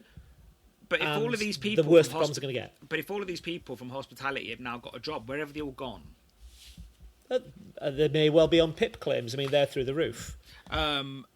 They may have decided they've now got anxiety and they don't have to work anymore. One thing I'm seeing a lot of, and I know this data is grim, so I'm not trying to be Mr. fucking good news here, but I saw an article the other day, Burger King opening more sites. I saw another one saying McDonald's the same. Nando's, they're hoping to open another 100 sites in the next few years. Yes, pubs are closing, but they're reopening in newer areas with, the likes of Starbucks are growing out of this slump that they've been in. Why are we seeing... also, I've seen just this week alone... No, sorry, just since yesterday alone, someone sent me 3 articles of 3 different chip shops opening in his local area. So is the news behind the curve? It could well be. I mean, you can't. I don't think you can conflate a fish and chip shop opening with McDonald's, because their funding does not come from the bank. It comes from share price and bond issues. But what I'm saying is, though, it's the scale. McDonald's will open thousands. The local chip shops will open 3 or 4s. But what I'm saying is, we are seeing, even anecdotally, but it's in the news, so it's not that anecdotal. It's just not data yet for government to see. I understand. We are seeing green shoots of other businesses opening. What do you think that could be? I think there's always going to be people that are gonna try and expand. And doesn't mean they're all going to work. Well, this is it. And then a young lad came to me the other day, and he's taken on the lease of a shop that's closed down last year. We're just giving him some support now about getting that open. And hats off to the guy. If he cooks really good fish and chips, he'll do well. Yeah. And it's very difficult to know, because we've got such a massive grinding cycle in the background that shapes everything. I mean, you can be as busy as you want, but if your debt's killing your business, you won't be in business long, because you'll be trading insolvent. So I look at I studied economics. I read papers from economists, and we are losing value in the pound. When you start looking at the price of gold shooting up, and I hate to say Bitcoin shooting up, although it's doing its thing. What's that? It's a digital currency of no consequence to your life. It nearly was. What nearly was. That's another story for another day. If you took the price of gold 5 years ago and you take the price of gold today, things are cheap in the economy. If you're priced in gold, prices have actually dropped. If you price in Bitcoin 5 years ago for today, prices have dropped. So it's the bubble of the economy itself that is struggling. And when you've got America with 127% of GDP debt. I mean, you sent me an article the other day of Zach Polanski, didn't you? Saying, who is this guy, Zach Polanski? And he was on telly saying, well, Japan debt to GDP runs at 230%. So what's the problem? You said, who's this guy? Yeah. Ah. And I said, the head of the Green Party. But you've got the Western economies are running enormous deficits with no real plan to ever deal with it. And they can inflate it away. It just causes huge problems, sort of long-term planning for business. Yeah, I'm ready to move this on, but I do think that, but I do think the reason why I'm sort of coming across with those things, not to poo-poo this, it's just that there seems to be conflicting stories. Yeah, I'm desperately hoping for green shoots. Yeah, I'm desperately hoping that the numbers I'm reading are wrong, and that we are getting out of this curve. But it just seems to be a longer time to climb the hill. Or whether even if not wrong, old data. And hopefully we've moved past it. But I root for the independent here, and it'd be nice to see more stories of they never get the news that the nationals get. You hear about Nando's opening 100, but you don't hear about a Chippy opening. So no. I think newspapers it's the headlines could at least, exactly. Will you be watching the budget on Wednesday, or are you going to be hiding somewhere with a tin hat? I'm going to be watching it, and I've got Kate Nichols coming on next week to unpack it with me as well. Yeah. Well, I'm just waiting for the excuses that comes out. So obviously she's blamed Brexit, mansplaining, the last Conservative government, and I'm just waiting for it to go a little bit further back in time so she can blame the Treaty of Versailles and the terrible state that Oliver Cromwell left the economy in 1658. So that'll be a wonderful segue to the end of the day. Well, the Civil War in America did set us back a little bit. So it certainly did. Yes. Yeah. Right, let's move on, you little kid. Oh, okay. Yeah. So next story: the £50,000 fan that costs $2.5 million when bureaucracy becomes a weapon. A long-running South London restaurant, Meze Mangal. We love a Turkish, don't we, David? We do. I'm a big fan. Yeah. Installed a £50,000 extractor fan. That is actually an expensive fan. That's a big ass extractor. And that is in 2014. So what's it today? Yeah, that is double. Well, that's a 2-meter one now. So after one neighbour complained about the cooking smells because the site in a conservation area, it needed planning permission, which they didn't get at the time. Retrospective permission was refused after years of enforcement conflict. Basically, it's now resulting into a 2.5 million confiscation order based on 6 years of revenue plus passport seizures and frozen bank accounts. Critics say this is wildly disproportionate and suggest councils are weaponising poker for income. And poker is the law, so it's the Proceeds of Crime Act. Yeah. Come on, crime. The council argues it was due process and could have ended if the fan was removed. David,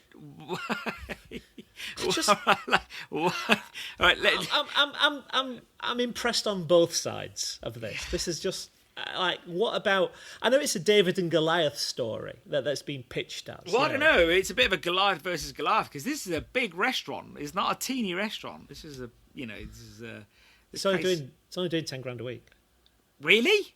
That's what he said. I dug deep a little bit into this more than the article. So let's have a timeline, yeah? Is it doing $10,000 a week, or is it doing $10,000 a week? Wouldn't possibly like to say, because that's he says, or they say, it's doing $10,000 a week. It's only doing $500,000 a year. Okay. Let's not give them another reason to get a fine. No, let's not get into that. So 2018, you're right. The fan was installed. It was a customer complaint. And it looks like it's a traditional charcoal grill that they're cooking on, which are the best. Yeah, it's the best flavour, isn't it? Let's be fair. I want that near my house. Yeah, I think we should go and support them, to be honest. But they put the fan up, and it wasn't so much the fan; it was the support for the fan and the steelwork without a planning permission. Okay. So then, 2019, the council at the end of 2018 told them to take it down. They applied for retrospective planning, which went and it was refused. They appealed, and it went to the Secretary of State, and they upheld Lewisham's council's initial refusal. So it's gone as far as it possibly can to the Secretary of State, and he's looked at it and said, take it down, or come to some agreement, or put it on the roof, or whatever. Obviously, it looks like it's a fairly big structure out the back of the restaurant. Okay. But in 2020, the brothers claim, now Lewisham Council haven't said anything, the brothers claim it was dropped, the whole case was dropped and reopened later. But why on earth, because they left it in place, they ignored the Secretary of State's ruling, and that basically now led to non-compliance with a planning order and the criminal proceedings, which it would do, because that's the only way you can proceed now. They've told them to take it down, they've refused, and now they've got to go in and take it to court. So it went to a magistrate's court, it went to the Crown Court later on. But what they've done is, and I think we've missed a bit here, sorry. So that was 2020. 2023, their father was terminally ill, which it's never a great time to be doing anything other than, sort of supporting a family when... and I think they were out of the country by the looks of it, and they missed the court date, and they were convicted while they weren't there. So that's when it all started going south. And while the Bromley Magistrates Court, along with the council, wanted to escalate it, so they basically claimed that because the fan was illegal, that the restaurant had generated criminal profits while trading illegally. So it's a bloody stretch, that, though, isn't it, really? Let's think about it. It's like... Well, they weren't selling coke, were they? And they've said, basically, OK, you're doing $500,000 a year. It's been 2018. We've got 5 years, £2.5 million. That's your fine. We're going to confiscate all the proceeds of what we designate as crime. And, it's... And Lewisham Council say that it was the pursued poker because it was to discourage criminal offending. I mean, it is sort of lawfare, isn't it, against, well, I guess you have small business. But you have to use the law. But why on earth didn't they just say, we'll make amendments to the canopy? Why did they just leave it there and let it go to court? I mean, what sort of maniac would... You mean I'm just thinking of the brothers. Yeah, like... why did they just bury their heads and just say, oh, it'll be fine? Maybe they thought that. Now, these guys, are they Turkish Cypriots? I don't know. I just thought Turkish. I don't know. Are they Turkish? I mean, yeah. I know that in the past that my family have had a fairly loose relationship with planning authorities, shall we say. I'll say nothing. do this and we'll worry about it later, and then it takes the younger sort of Anglo-Cypriot son to come in and mop up the mess. I'm not going to go into details, but there's been a few. I'm not going to go into details, but I know somebody who I'm very closely related to, who I love dearly, who built a fish and chip shop without planning permission, and then retroactively forced the council to approve it. How he did it, I'm still baffled by it. And, but there is a fast and loose respect for the law, isn't there? It'll be all right. What is it they say? You can... you take the village out of the boy, but you can't take the boy out of the village? No, I was going to say you can beg for forgiveness. Do it and beg for forgiveness, or don't do it and ask for permission. And I think some people they're falling on either sides. And then we'll apologise just do it, later. And I'll deal with them later. And most of Cyprus has been built on that basis, though, hasn't it? Exactly. And you just deal with the consequences later. You pay a fine, slap on the wrist, but no one actually does anything. And maybe that's the cross between... The UK is very legally driven. The society sort of follows the law 9/10 of the time. Whereas in Turkey and Cyprus, let's say, it's a bit of a bartering system. Someone said no doesn't mean no. No means yes, and I'll do it. And then they argue for about 3 years, and then they come to a resolution 3 years later. And I think if there's those sort of loose sort of arrangements, they thought, what they're going to do? I mean, they're not going to prosecute us. I'm in Turkey looking after my dad. Yeah. And then actually, the law doesn't care. Like, it carries on. Like, and if you think about the time when we were in Europe, that the only people that pretty much complied with all of European law was the UK. France just used to say, well, we're not doing that, even though it's our law. Although the French were very quick to say we should do it. Oh, yeah, absolutely. I remember when the year they banned smoking in the UK, was that 2008? It was, give or take. It may well have been. Yeah. No, it was earlier than that, wasn't it? Was it earlier than that? Well, I think it was early 2000s. But I remember, like, years later, you go to Cyprus. Years later. I was there a few weeks ago, and people are smoking in restaurants. Like, it's just, they don't care. Like, no. Well, I've had a mésé and there was smoking between courses. that certainly adds a unique flavour to I do for a think non-smoker. Maybe, look, if we're given the benefit of the doubt, maybe they're winging it a bit and they thought, look, we'll fix it in time. What they're going to do to us, and they got the shit end of the stick because they certainly have. But at the same time, maybe someone should have said to them, like a solicitor should have said, guys, these ain't messing. Yeah, like they're not messing around here. They've got the ability to do these things. Like, they're not messing around, and maybe they didn't get legal advice. Maybe they just chat GPT for their legal briefs. Well, to be honest, mate, I think if I popped that story into chat GPT and I said, I've got a restaurant, I've done this without asking for permission, what do you suggest I do?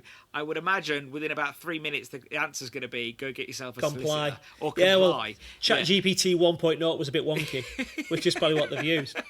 But the thing is, Lewisham have got a bit of form for this, haven't they? Because your article at the bottom, KG Building Supplies, they got nailed. London, a Westminster developer, they got £470,000 worth of fines. Well, they've got to get money in somehow, ain't they? Profit.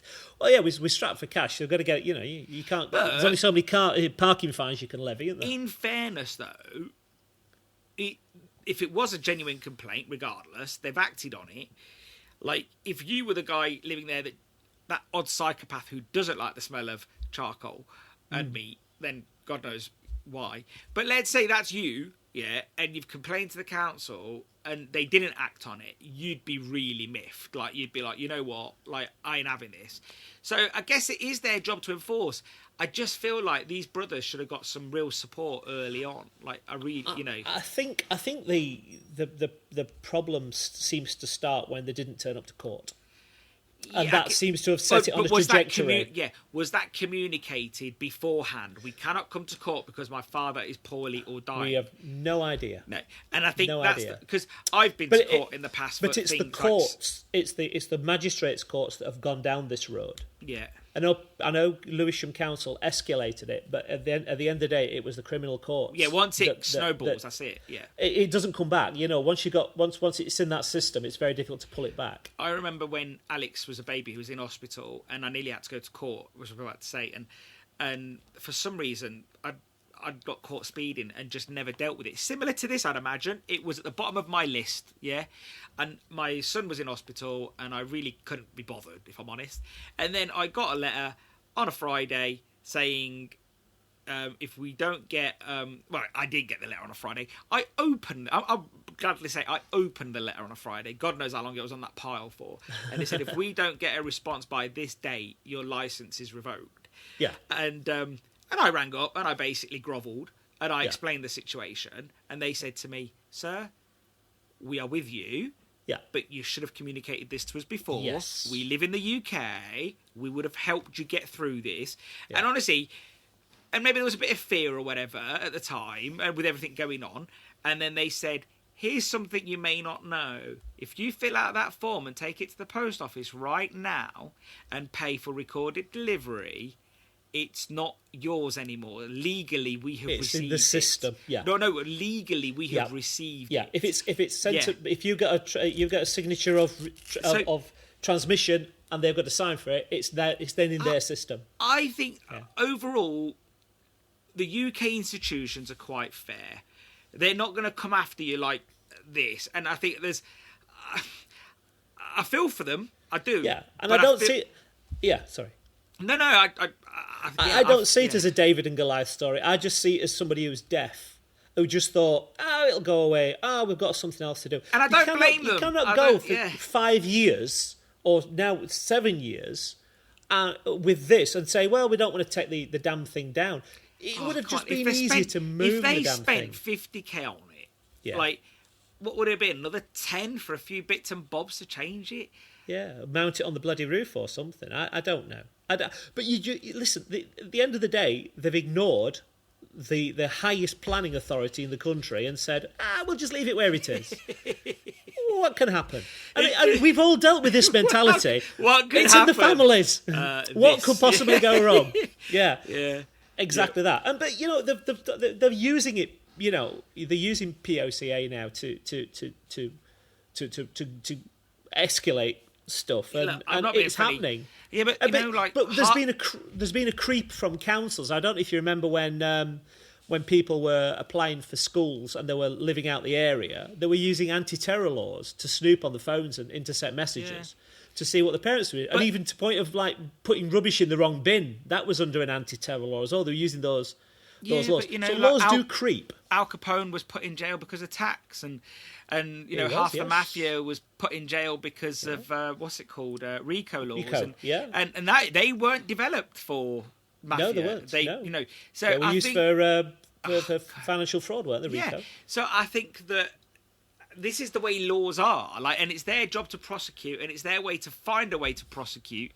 And I don't agree with all of it, but at the same time, they must be rubbing their hands together now. Well, but they're never going to get 2.5 million anyway. No, they're not. It's not going to happen. It's going to get knocked back down. But my wife is ex-police, as you all know, and she used to put intelligence into poker.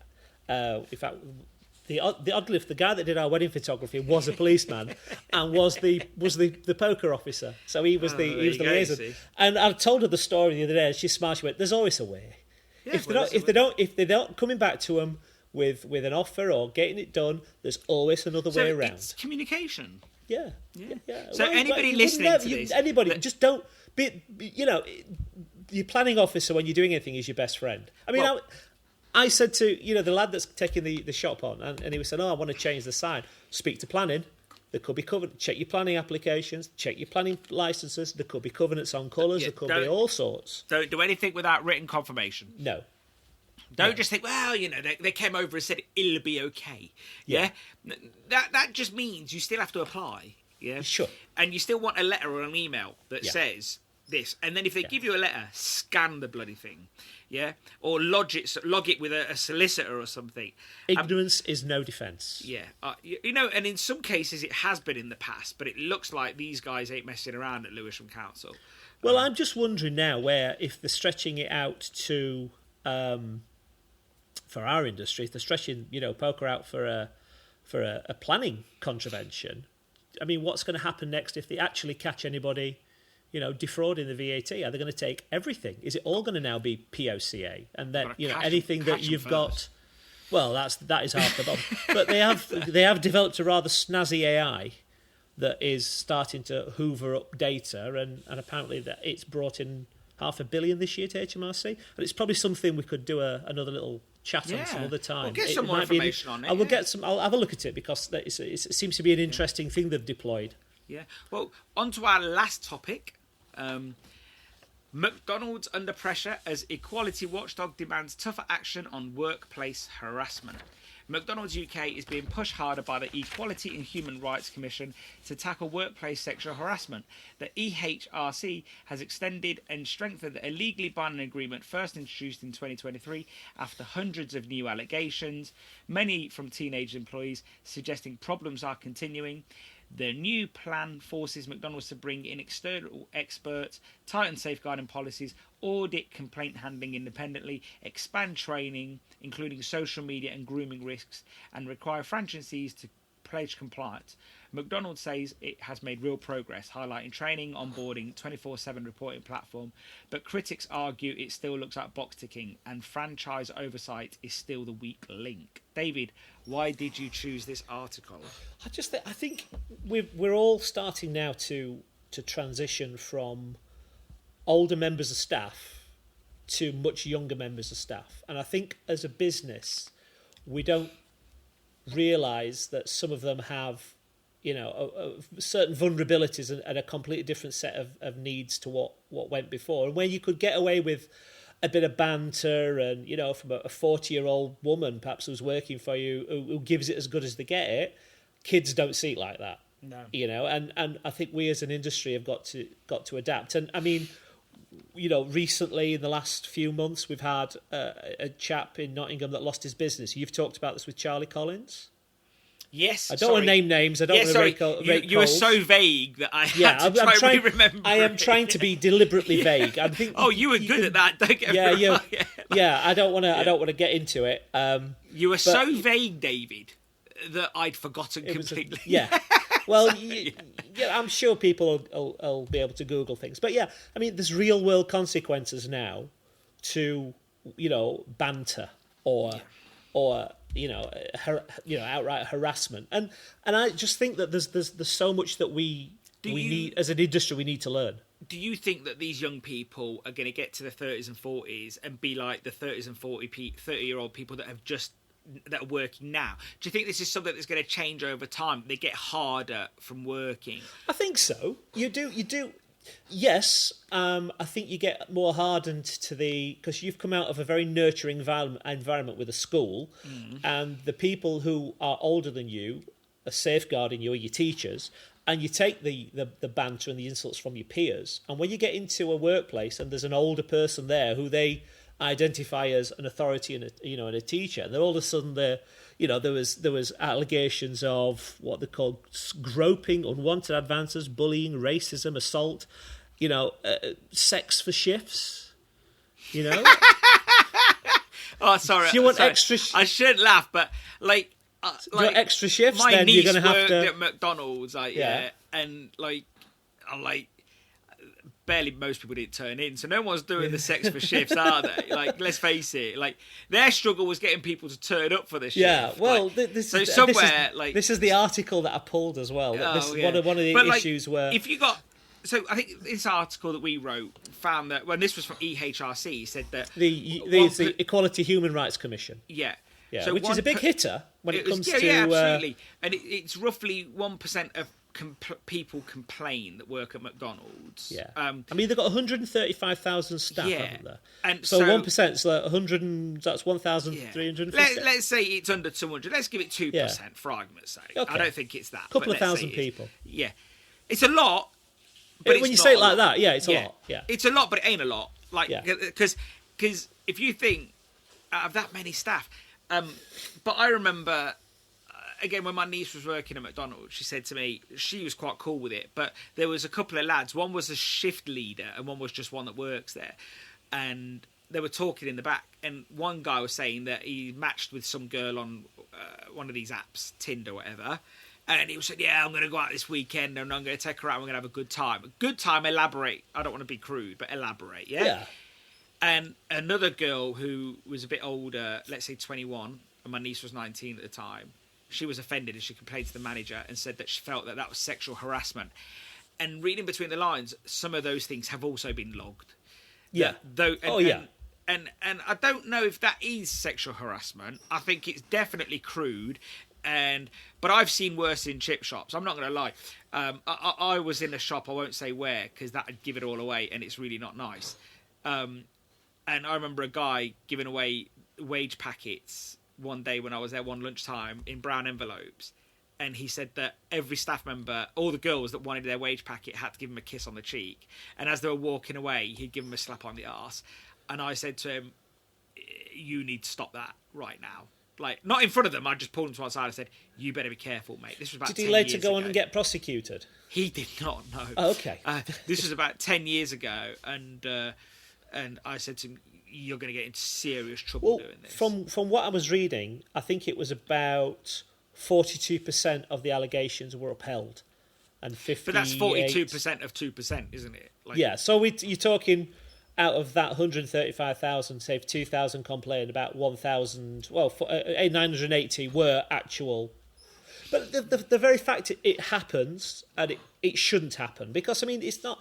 But this is this is their first job at the end of the day, and I guess it can leave a lifetime scar. My friend's mum worked in a clothes shop in the 60s, and one of the guys that worked there used to touch them up. I mean, her dad went down and laid him out, but she's never. But that was the 60s. No, yeah. And that's what used to happen. You touch my daughter, I'm going to hit you one. But she talks about that now to this day, and she's in her early 70s, and she said, "Oh, I worked at a place." And it were horrible. And this was 60 years ago, 50 years ago. She doesn't forget that point. So it has a lasting effect. Anybody with kids is going to feel for this 3%. I'm not trying to minimise it. No, absolutely not. No. Yeah, but I think that McDonald's is probably, because of them being McDonald's, has really got the shit end of the stick. I think that it's a sensational headline. Yeah, and also they are trying to fix it. But let's face it, if it was someone else, nobody would give a crap. For the most part. But I mean, this is the other thing is, I mean, okay, there's a class action suit, by the way, but that's going on now that they're looking at compensation, and obviously that's not good for the bottom line of any business. So the thing is with a class action suit, like I think they sound great, and it hurts the company. Yeah. But it's just a collective lawsuit. But but the people that win in quotes they're using end the up lawyers. getting £2.80. Yeah, and the lawyer takes the fees. And exactly. So, I mean, I think it's, and I'm normally very good at bashing McDonald's. I'm not a big fan. I've not noticed. You've never noticed that, have you? But I just think that we could learn so much from what they've done. Absolutely. And you need to have a route to report stuff and act upon it. Or stopping it in the first place. Yeah, independent businesses will really struggle with HR at the best of times. Yeah. And there are some great HR services out there. I use a company called HR Department. They're brilliant. We've got them there as well. And they're a franchise, actually. I didn't realise this. So Kelly put me onto them a couple of years ago, and I ran Kelly's one in Dorset, and they said, no, not Dorset, Devon, sorry. Yeah, Devon. And then they put me onto the Warwickshire one, and they're brilliant. I mean, like, you ring them up, I'm pay as you go, and they never ever had a problem. They just say, yeah, it's this much. Okay, great, dosh. It's just done. And it wasn't even a lot. It was like, and they would get their emails, and they're really good. And there's obviously trade organisation memberships that you can get it through that. But the point is, have it, use it, have contracts in place. Enforce HR policies. Don't just say, oh, I can't be arsed. If a staff member comes to you and says, John touched my arse, or John take it seriously. Yeah, take it seriously. Sometimes it isn't as obvious or as crude as someone flashing their winky. Yeah. Sometimes it is something that is just like two people chatting at work and making another person feel very uncomfortable. Yeah. And it starts there, and that's where things escalate. Yeah. So, and I think McDonald's do have a standard to upkeep. And the other problem that McDonald's have got is that a lot of these complaints are in the franchise section of McDonald's, which I mean, and I'm presuming they can the UK are nearly all, yeah. Yeah, but I'm presuming that they can, amend the franchise agreements to put these in place. Oh, McDonald's will override anything. But if McDonald's see a business threat, they don't care about in that respect. It will be. It wouldn't just surprise me if it's already in the contract in some way or another. Yeah. AKA, this threatens the business. Make sure you fix it. But I think McDonald's. I do think why they probably do get a shit end of the stick is because they are seen as family restaurants, and like you said, they are seen as first jobs for people. Yeah. So and employ an awful. I mean, the average age of a McDonald's employee is 20. Yeah. So so. And so, take all the managers out, your 16 to 18-year-olds are massively and I do think populous. They will get it right. But again, I think we can learn from this because I think, I know one of our friends, I don't know if he ever told you, but he had a problem where a staff member did send questionable messages to another staff member.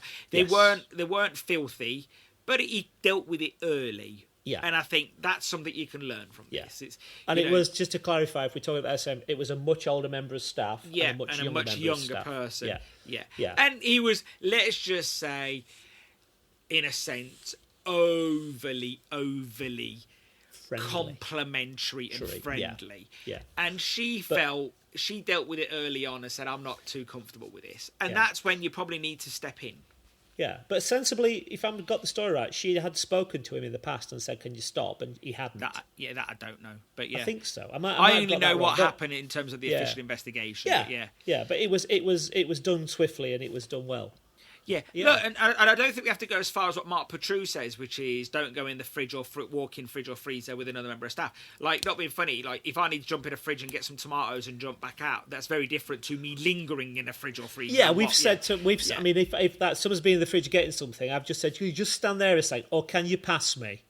Yeah, but if you need something, it depends how big your fridge is. But not being funny, if you've got a fridge that's 8x8 or 6x6, and you're not going to get two people in there, are you? Yeah, but even if you just get back to back something, it's not the end of the world. And we always say when you're crossing people, you cross back to back. I don't think that's the issue. I think anybody with half a brain sees that as someone's busy, he's just grabbing the tomatoes or the fish. It's just how it can be misconstrued. I think if you're taking a peck on the cheek for the wages and giving them a slap on the arse, that's massively inappropriate. Yeah, and then to be fair, we've all been there in the past. I haven't been there. No, not on the peck on the cheek thing. But we've all got. And you work long hours, and you have a laugh, and sometimes you're a bit suggestive and rude, and obviously not for me. It's like 10, 15 years ago when I didn't know as much. But we live in a different world now. And the youth of today is much more sensitive. So, you have to work with that. You can't change that. Yeah.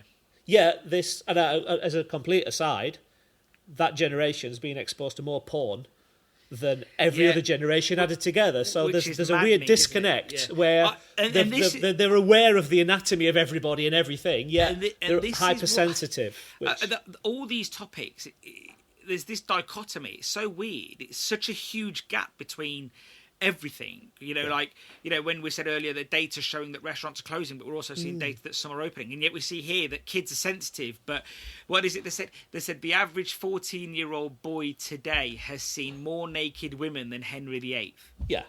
Well, there was a statistic saying that there's more porn being consumed by the under 20s than has ever been in the history of humankind, because the pervasiveness of just you're only one click away, aren't you, from something? I'm not going to say it. Yeah, no, it's mad. It's mad, isn't it? It's mad. Yeah. But you've ever watched Ted? I have watched Ted actually, and I'm trying to remember. One click away from. I don't need to think of films. I know exactly what you're saying. But no, it is a strange old world, and but look, at the end of the day, the law is the law. And you should respect it. And also, if you want more staff to work in your environment, respect it. It wants to be a nice environment. Yeah, not a threatening one or a handsy one. Yeah, if it's a bit touchy-feely. And as we've seen, it costs people not just the reputation, it costs their business, it costs their livelihood, possibly their marriage. That if it gets out into the wild and it gets in front of a judge, there's no telling what the consequences are going to be. But what's that saying? Don't shit where you eat. Yeah. Absolutely. And if everybody remembered that, the guys that work at McDonald's, the guys that work in the corner shop, everywhere, wherever you are, like, just don't shit where you eat. Yeah. Just, if you want to find a girlfriend, go somewhere else. And I don't think that's going to find you a girlfriend. Many websites are available. Yeah, well, but that's not how you find a girlfriend, is it? Like, it makes me think like By the hour. On this last note, have you ever watched Life on Mars or Ashes to Ashes? I have. Yeah. Yeah. So, and this is what it sort of reminds me of. It's like, you know, where all the guys are like, "Oh, I can't take her seriously. Show us your tits." It's like, no, we've got work to do here. Stop being a pig. Like, yeah. And I think that's just uncalled for. I don't think it's as bad as that because those days are gone. But thank God. Yeah, thank God. Exactly. Yeah. Well, your wife, like you say, is a copper, and she was a copper, or at least involved in the police, and she was respected. And you can imagine the previous generation of female coppers just weren't. And oh yeah. So, yeah. Oh, still, there's still a lot of misogyny in that industry. Yeah. No, exactly. So, misogyny-free zone is what fish and chips need to be. Yeah, absolutely. David, thank you for your time today. Good luck with the Grumpy Friars. We look forward to hearing more about that. Like I said, get Craig. Let's get a date penned in. Thank you for these topics. They're great as ever. I am going to try and finish on a positive note. And the budget is in a few days. And I'm sure we'll have lots to say about it after that too. But I'm sure it's going to be amazing. Stop it. Stop being... Riches for all. Fake happy. Fake happy, yeah. No, well, it is what it is, guys. We're in a big grinding economic cycle and we have to deal with it, and that's that. Yeah. All right, mate. On that pleasant note, thank you. And that's a wrap for today's episode of the News Review. Me and David actually put a lot of effort into this. On our side, we write a lot of these articles, and David really does go to town with his research. And, you might not agree with our analysis, and it is a bit of fun sometimes, but that's what we're here for. And before you go, a quick reminder though, grab our free calculators, jump online and use them. Get your numbers in tip-top shape. With the price of fish, you need to know what everything's costing you. On our Ceres blog, we've also got lots of weekly insights on cost control, creating loyalty with customers, getting the best energy prices and being energy efficient. There's just so much on the blog. Go on there and learn. And if you want to tighten up your delivery and takeaway standards, take a look at our new tamper-proof labels and our food pot safety labels on the Ceres shop.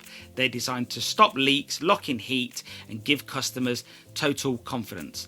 Thank you for listening. Keep your pans hot, your margins sharp, and we'll see you next time on the Ceres Podcast.